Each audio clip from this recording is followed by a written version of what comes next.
1992 সালের ৬ ডিসেম্বর বিশ্ব হিন্দু পরিষদ, বিজেপি এবং শিবসেনা সমর্থকদের হামলায় ভেঙে গুড়িয়ে গিয়েছিল ঐতিহাসিক বাবরি মসজিদ। এই ধ্বংসযজ্ঞের ফলে পুরো ভারতে হিন্দু ও মুসলমানের মধ্যে হওয়া দাঙ্গায় প্রাণ হারান ২,০০০-এর বেশি মানুষ। সেই নারকীয় দৃশ্যের কেন্দ্রে ছিলেন এক ব্যক্তি, যিনি বাবরি মসজিদের গম্বুজে প্রথম আঘাত হেনেছিলেন। নাম তার বলবীর সিং। অথচ আজ সেই বলবীর সিং সম্পূর্ণ ভিন্ন এক মানুষ। নাম বদলে তিনি এখন মোহাম্মদ আমির। মুখে লম্বা দাড়ি, মাথায় টুপি আর গায়ে আলখেল্লা।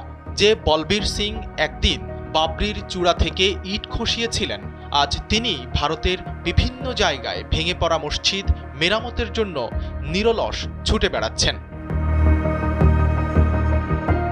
মোহাম্মদ আমিরের মতে তাঁর জীবনের এই পরিবর্তন হয় মসজিদের ধ্বংসের পরপরই। সেই রাতে বাড়ি ফেরার পর তার বাবা পরিষ্কার জানিয়ে দেন, হয় বলবীর বাড়ি ছাড়বেন, নয়তো তিনি।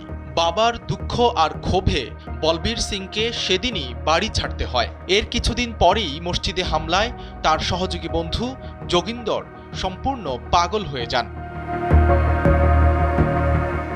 মসজিদ ধ্বংসের পাপ, বাবার দুঃখের প্রবল আঘাত এবং বন্ধুর মর্মান্তিক ভাগ্য বলবীরের শান্তি কেড়ে নিয়েছিল। এই অনুশোচনা থেকেই তিনি 1993 সালের 25 জুন ইসলাম ধর্ম গ্রহণ করেন এবং তার নাম রাখা হয় মোহাম্মদ আমির।